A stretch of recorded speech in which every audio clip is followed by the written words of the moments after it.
mu buzima nta kintu kibabaje nk'uko umuntu ashobora kuza akakwitura ngo umufashe hanyuma ukanka kumufasha, mu nyuma cya kintu wanka kumufasha agaca arondera uburyo bwose bushoboka akacikorera canke abandi bakakimufasha. Iyo muhuye rero ugasanga cya kintu yaracikoreye kandi wewe wari uzi neza mu mutima yuko wari gushobora kukimufasha, uramaramara ukagira intuntu mu mutima utebashaho iyo nkabikora. Ivyo ndababwiye niyo vyashikiye aba bantu muri aka karere. Inkuru ivuga ngo umwigisha yibagiwe canke the forgotten teacher. Mu gihugu c'Ubuhindi mu karere ka kure cane k'amajepfo ahitwa Kerala, ngo habaye umwigisha yaraciye bugufi akagira n'umwete udasanzwe. Uwo mwigisha yitwa mwigisha Amando, ngo yari asanzwe akenye. Ahenshi murazi yuko abigisha usanga ubutunzi atari kirenga, benshi murazi ko biterera barage bavuga ngo n'umwuga wa Yesu. Nuko ngo mu bibereho ya Amando ntivyari vyoroshe, ariko ngo ubuzima bwiwe bwose yari yabuhebeye kwigisha.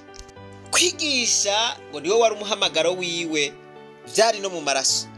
Uwo mwigisha Amando wakabona rero hariho abana bo mu karere bahevye amashure, abandi ntibanayajeko kubera ubukene. Mwigisha Amando aravye abo bana ngo bikamubabaza cane, ngo niko guca yegeranya abo bana bo mwako karere ka Kerala, atangura kubigisha abigishiriza munsi y'igiti. Aho rero ngo nta n'ibikoresho bihagije yari afise. Amando ngo yaritanga mu buryo bwose, akirya akimara kugira ngo abo bana bashobore kwiga. Ngo yarigora mu buryo bwiwe buke, n'ibitabo bakoresha akaba ari we abigura. Ariko ngo mu gihe cose yaba ariko arakora ico gikorwa c'ubwitange, ngo yaguma atera intege abo banyeshure biwe kugira indoto nini cane mu buzima. Ngo naho yagira ko kigoro gakomeye mwako karere ka Kerala, abahaba mwako karere ngo nta gaciro bigera baha ico gikorwa. Ukwigisha babifata nk'ibintu bisanzwe gose. Abavyeyi bamwe bamwe ngo bakanka nuko abana babo baja mu iryo shure rya Amando. Abandi nabo ngo bakamumaramaza canke bakamubwira amajambo yo kumuca intege, bamubwira yuko ivyo ariko arakora ariko aratakaza umwanya w'ubusa. Bati ivyo ntaco bizovamwo mwaka karere kacu. Igihe kimwe rero ngo Amando akora umugambi ugukora canke ukwagura rya shure ryiwe kugira ngo ribe ishure rimeze nk'ayandi mashure yose. Murabona ko yigishiriza munsi y'igiti, yagomba yuko umunsi umwe yokwigishiriza mu ishure ryifashe. Niko gusaba bene gihugu bo mwako karere ka Kerala ngo bamufashe mw'ico gikorwa ciza, bamuterere ashobore kubaka iryo shure. Ngo bake muri bo bari basanzwe babona uko Amando yitanga, baramuterera uko bashoboye. Ariko ngo bandi benshi baramugaya, bamucokora, bamubwira yuko ariko aratakaza umwanya. Batireka kudusamaza, ahubwo babandanya bikorera ivyabo. Mwigisha Amando ntiyacitse intege, naho yari yaronse intererano ntoya yarayikoresheje uko ingana. Ngo yakora umurango nijoro ku bw'ico gikorwa, rimwe na rimwe ngo haraho atarya n'ukurya kugira ngo aziganye uburyo bw'ivyo bikorwa. Ngo mwuko gukora atiziganya atariko arakura ubufasha, umunyeshuri umwe mu bo Amando yari yarigishije yari umu-entrepreneur canke wikorera ivyiwe, ariko kandi ngo yaratunze. Wamaze kumva indoto Amando afise, ngo biramuhimbara gose aca afata ingingo yo gufata mu mugongo ico gikorwa, ahubwo aca ahamagara na bagenzi we kugira ngo bafashe uwo mugambi wa amando. Ngo baca bakora ico gikorwa banezerewe cane. Ishure ryiza ngiryo rirubatswe, ahubwo ngo ntibarekera ngaho gusa, baca bazana n'ibikoresho mfashanyigisho vyari bigezweho ico gihe. Iryo shure ngo rica riba ishure ridasanzwe mwako karere. Abana bo mwako karere no mu micungararo yako ngo bahurumbira kuza kwiga kw'iryo shure. Umwigisha Amando atangura kumenyekana, arubahwa cane. Ngo batangura kuza baramutumira mu manama akomakomeye, aho yaza kuvuga ingene yagize urugendo rwo gushika kw'iyo ntambwe idasanzwe. Mwizo nama ngo yerekana ingene abana bo mwako karere biga borohewe, bafise n'ibikoresho bigezweho. Ubuzima bwa Amando bwagenda burahinduka ku munsi ku munsi. Abari bamuzi kera bahuye baratangara cane. Igicapo ca Amando, ikirato carapinze, ipantaro yacumisemwo umukaba kubera yanzara, ipantaro riri mu kwire hagaca haza ibintu bidunduye inyuma. Urabona namwe ibintu bidundura mu gihe wambaye ipantaro rinini cane kandi wonze, ugaca ucumita umusobeko rero. Niho igicapo c'uwo mwigisha. Bamuzi rero babona ashajije, yambaye cravate, agenda n'imodokari nziza, akorera ahantu heza, yigisha mu ishure ryiza. Ntibabitahura, ahubwo wamengo bariko bararota. Yumvire nk'umwigisha wamubona hariya mu misozi yaracupiye, ugize umubona mu buzima nk'ubwo, wewe ntiwumva ko wotangara? Uko niko abantu bo mwako karere batangara babonye Amando. Uko gutera imbere kw'iryo shure kwaranejereje cane ba bantu bashigikira ca gikorwa ca Amando mu gihe bitari vyoroshe. Bumva ari iteka rikomeye mwako karere. Nta kintu kiryoshe nko kubona umuntu wafashije yateye imbere. Ubuzi ko nawe iryo terambere urifisemwo uruhara. Nuko ngo kurundi ruhande ba bantu Amando yikorako ngo bamuterere, hanyuma bakamutwenga, bakamucokora, bakamubwira ko ariko arata umwanya, ngo bari bafise ukwicuza kudasanzwe. Bati iyo twafasha Amando igihe yatwitura, kumbure iryo terambere ryari gufata n'umwanya muto cane. Bati twabaye impumyi tuguma twikorera ivyacu, iri yerekwa ntitwaribona, none heraba ubu turiko turorera gusa, twicuza duti iyo tumenya natwe tugaterera. Wa mwigisha Amando avyumvise aritwengera, aravuga ati ntihararengerana ko mufasha.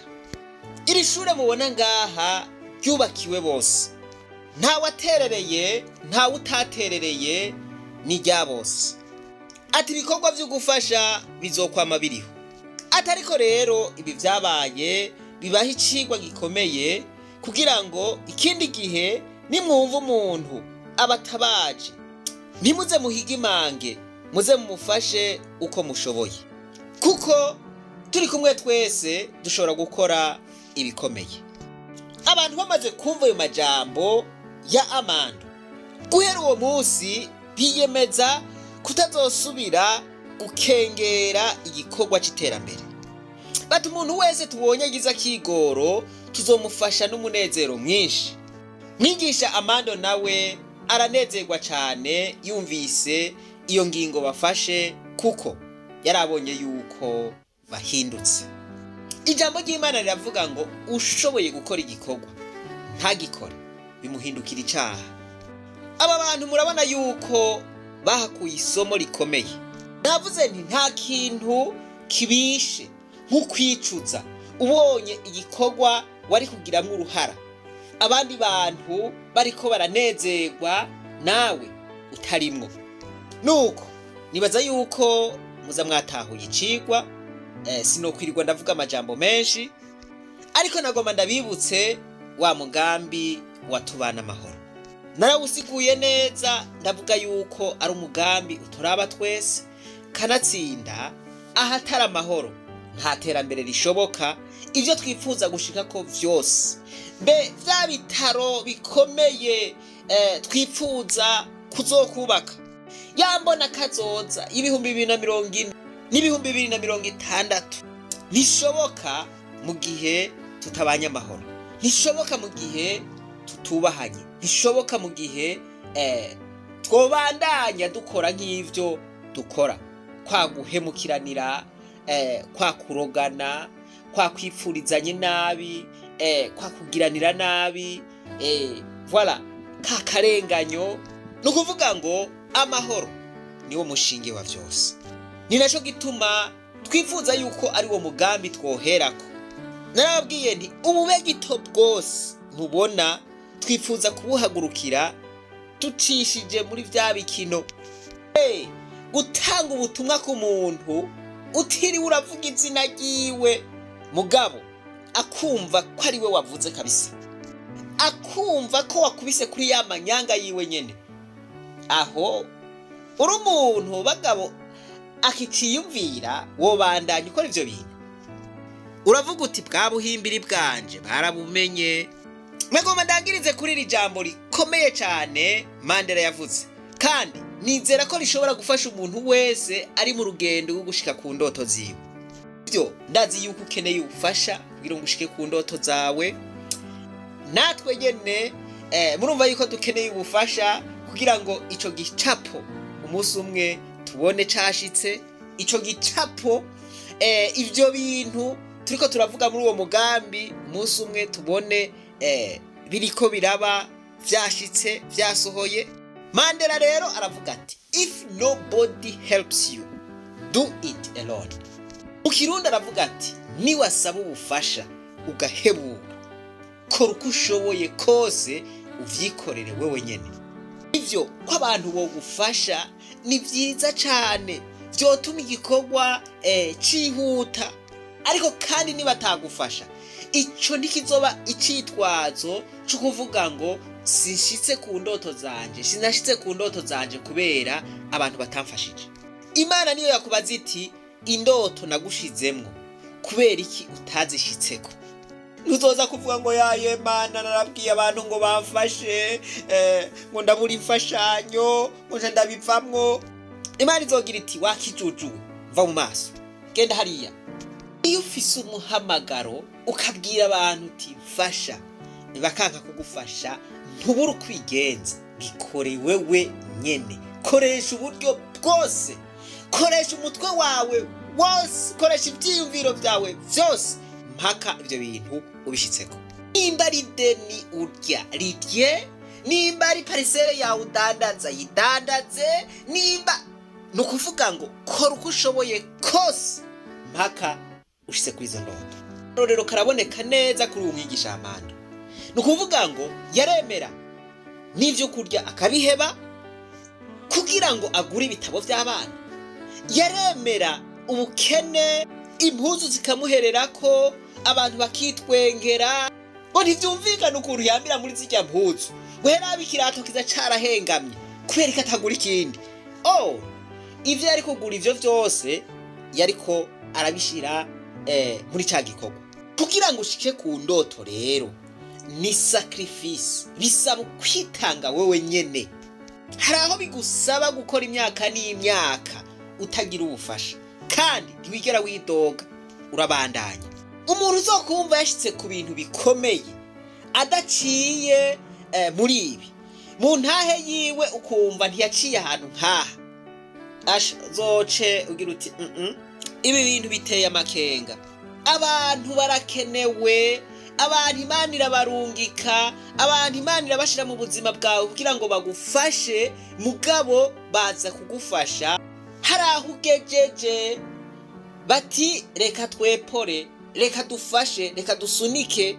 Abantu benshi niho bamba bapfiriye, ugasanga bafise indoto zikomeye mugabo nta n'umunsi n'umwe baragira kigoro kugira ngo batangure gukora ivyo bikorwa, ngo basi bapfume bakoresha uburyo bwabo.